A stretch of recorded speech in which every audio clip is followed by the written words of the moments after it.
Hoy! Good morning, Pilipinas, Luzon, Visayas at Mindanao. Magandang araw po sa inyo. Good news, ka-coffee. Nagbunga na po yung mga ginawa ng administrasyon na ito sa sektor ng pagsasaka. Ayan na. Yung mga itinanim ni Pangulong Bongbong Marcos nagsisimula na pong umani. At may patunay yan. Hindi pwedeng kwento-kwento lang, ka-coffee. Ayan, nasa balita. Nako, mga DDS, pikit na naman kayo dyan. Oh, headline ng Manila Bulletin. At nasa Inquirer daw po yan, ka-coffee. Mamaya basahin natin yan. PBBM's agricultural reforms bearing fruit. Sabi po ni Tiangco. Hala, positive ito ah. Good news ito, ka-coffee. Nagbubunga na yung mga ginawa ng administrasyon para mapabuti po yung sektor ng pagsasaka. Isa lang yan, ka-coffee. Hindi lang yan. Ito pa. Nako, nasa Philippine Star naman ito. Nako, binabayaran talaga itong mga mainstream media, sabihin ng mga DDS. Bakit puro positive yung balita nyo tungkol sa administrasyon? Eh, yan ang totoo eh. No, tourism sector soars in 2024. Hala, gumanda yung sektor ng turismo dito sa Pilipinas. Dumami yung namasyal na mga banyaga at mga local tourists sa iba't ibang attractions dito sa Pilipinas. Hala, dalawang positive na yan. Ano sasabihin ng mga DDS dyan? Fake news kayo. Eh di lang yan. Ito pa. Naku po. Magandang benepisyo na naman para sa mga kawani ng gobyerno. 7,000 pesos medical allowance matatanggap na po. Sabi po ng DBM. Hala, gumanda yung welfare ng mga manggagawa sa gobyerno.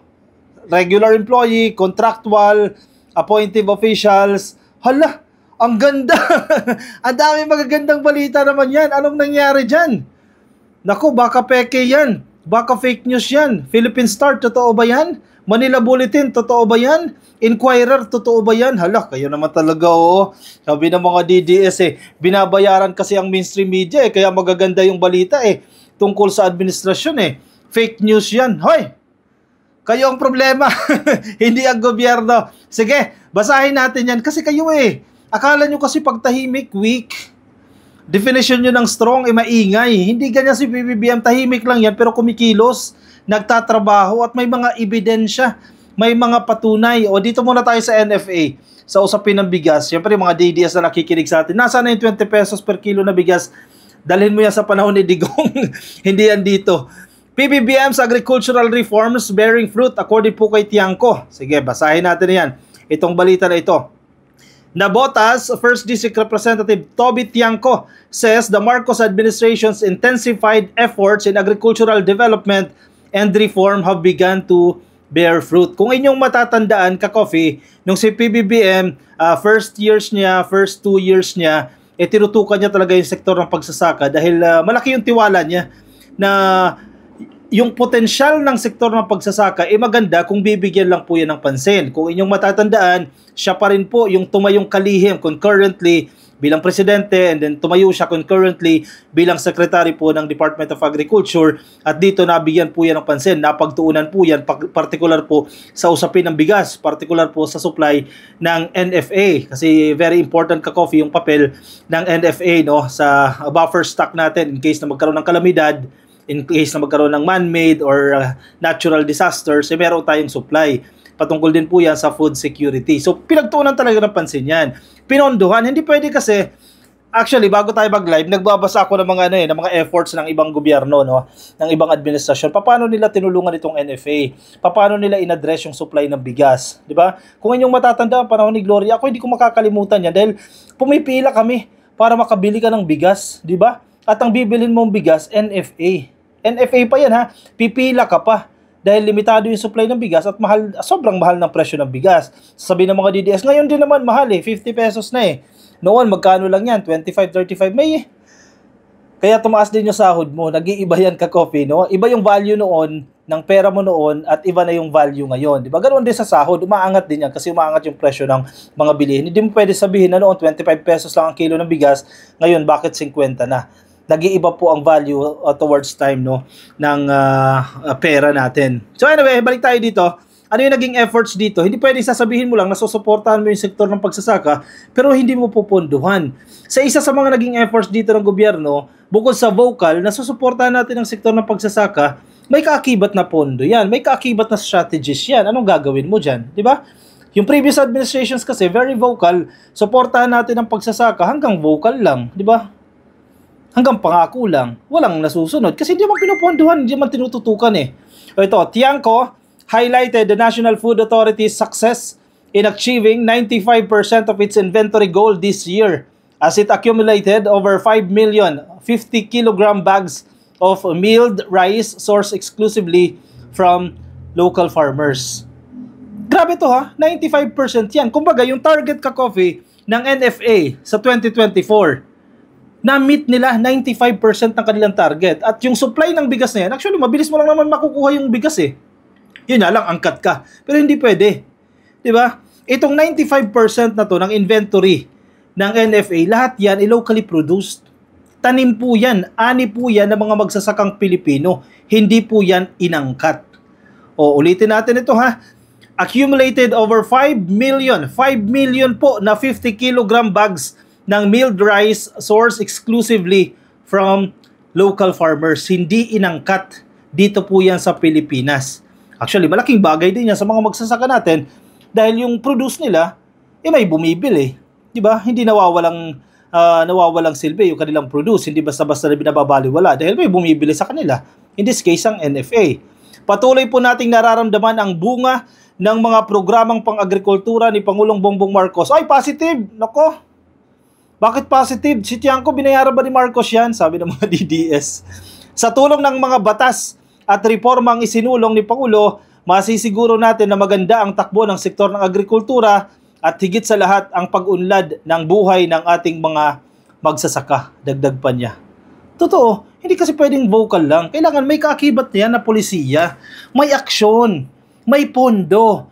Kasi madali lang magsalita eh, pero kung hindi mo talaga susuportahan yan, hindi mo, kumbaga, isusustain o kaya hindi mo sususugan, that's the correct term, hindi mo sususugan yan ng pondo ng mga polisiya na siyang magbibigay ng pondo, baliwala yan.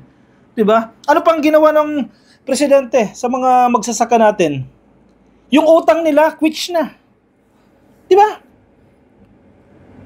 Yung mga events ng Department of Agriculture, ng Department of Agrarian Reforms, marami tayong mga kababayang magsasaka, may utang sa gobyerno, pero quits na.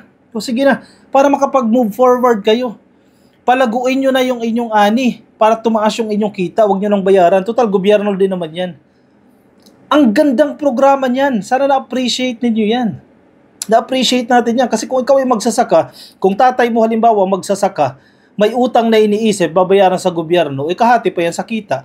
O kumita ng 100, o yung 20 pesos dyan, ibabayad sa gobyerno, 80 na lang matitira sa kanya. Diba? O ito, o sige, wave na yung mga utang ninyo, burado na yan, o 100% ang kita mo, solo mo na. Magagamit mo yan, pambili ng mga pataba, pambili mo ng mga binhi, at mapalago mo yung mga tanim mo. Diba? Magandang initiative. Hindi lang napapansin ng mga DDS yan, kasi positive eh. O. Tiangco says that NFA's ample buffer stocks also means the agency is ready to release supplies to help in relief efforts during emergencies and calamities. Correct. Kaya importante na meron tayong buffer stock eh. Ang alam ko niyan, 15 days yan ka-coffee. Sapat na pang 15 days sa buong Pilipinas na supply ng bigas. Dapat ready po ang NFA dyan. And good thing, nasa 95% po yung kanilang supply. So handa na po sila na mag-release po ng supply sa mga nasa lanta po ng mga kalamidad at meron pong mga emergencies. Sabi pa niya, napapanahon po ito dahil patuloy din ang paghahanda ng pamahalaan sa nagbabadyang pagputok ng Mount Canlaon. Sabi po ng mambabatas. Tiangco notes that based on the amended rice tarification law, NFA is mandated to maintain a 15-day buffer stock to sustain disaster relief programs and address food security challenges. Ayun, tama nga, 15 days nga ka-coffee yung buffer stock natin at naabot na po yan. Actually, almost there. 95% na yan ka-coffee. This stock is equivalent to 300,000 metric tons of milled rice, the agency's target inventory for 2024 and 2025. Oy, very good ha. Very good NFA. Mukhang maganda ang bonus na natanggap ha. Performance Recognition Incentives, PRI ba yan? Yung mga nasa gobyerno. Dahil maganda po yung naging performance ng NFA. Ayos yan ka-coffee. Bibihira natin itong marinig na puro good news. O sige, Baka sabihin ninyo Manila Bulletin ang binayaran, pumunta din kayo sa Inquirer, sabihin ninyong binayaran din ang Inquirer. Headline ng Inquirer, NFA hits 95% of 2024 rice inventory goal. Magkaiba lang ng anggulo sa Manila Bulletin at sa Inquirer. The National Food Authority has attained 95% of its inventory goal this year, with its stocking reaching over 5 million 50 kilogram bags of milled rice. Halos parehas lang po ng nilalaman. Katumbas po yan. Ang target kasi nila ay 300,000 metric tons. Ang naabot po ay 283,080 metric tons. So a matter of lang to ka-coffee. A matter of 17,000 metric tons na lang po ang kulang at maabot na po nila yung kanilang goal. Hindi pa lahat yan ka-coffee. Marami pa tayong aanihin. Marami pa pong itinanim itong administrasyon na ito. Sinasabi ko sa inyo first year, second year, huwag ka muna kayo mag-demand, diba, ng accomplishments. Yes, meron yan, pero yung mga short term lang yan. Pero yung sa sektor ng pagsasaka, medyo mahaba-haba pa yan. Marami pa tayong aanihin dyan sa 4th year, 5th year, 6th year, and beyond ng administrasyon. Diyan natin aanihin yung ilang mga programa ng Department of Agriculture, particular po sa sektor ng pagsasaka. Hindi lang yan, ka-coffee. Maging yung foreign investment. Hindi ko lang nasama dito sa aking vlog, pero in the past days, inabasa rin natin at tumaas din po yung foreign investments. Bunga din yan, ka-coffee, ng pakikipag-usap ng presidente sa iba't ibang mga leader ng ibang bansa at sa mga business tycoon sa ibang bansa na nakausap ng ating presidente in the previous years, in the previous months ng kanyang visit sa iba't ibang bansa. Ayan na, nagbubunga na yung mga investments. Yung mga bitter dyan, yung mga inggit dyan. Pikit muna kayo dahil hindi nyo to panahon. Dahil positive ito, pikit muna kayo para hindi kayo mainggit dyan. At least, in fairness, congratulations sa NFA, base doon sa ating balita. Congratulations din sa Department of Tourism. Maganda po yung records natin sa tourism, and of course sa gobyerno in general, sa pagbibigay ng additional benefits po na 7,000 pesos para sa mga kawani ng gobyerno.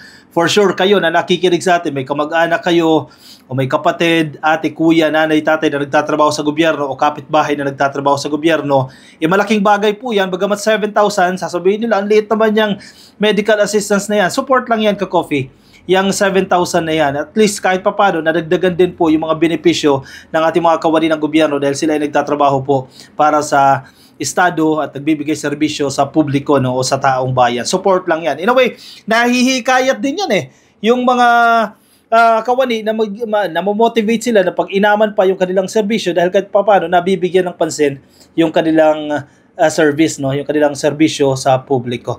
Again, congratulations, syempre, generally sa administrasyon, kahit papano nakakalasap tayo na magagandang balita, Yung mga bitter dyan, ekis muna kayo, tabi-tabi muna kayo, hindi nyo pa panahon ngayon.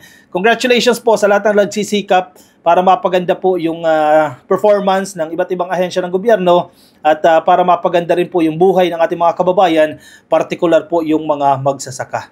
Sige, baka may gusto kayong i-comment, may gusto kayong i-congratulate, ilagay dyan sa comment section, ka-coffee, para mabasa po yan ng iba nating mga ka-coffee. Yan yung hashtag natin ngayon. Congratulations. Maganda pala gano'n, Everyday may hashtag. Ayan, hashtag congratulations. Ilagay nyo dyan, ka-coffee, sa ating comment section.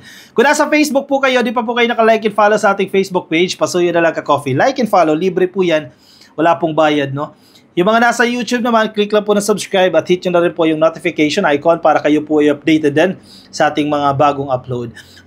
Ako'y magpapaalam muna sa inyo, ka-coffee. Ingat po kayo, nasaan man po kayong panig ng daigdig. Bye-bye. Agkapit tayon.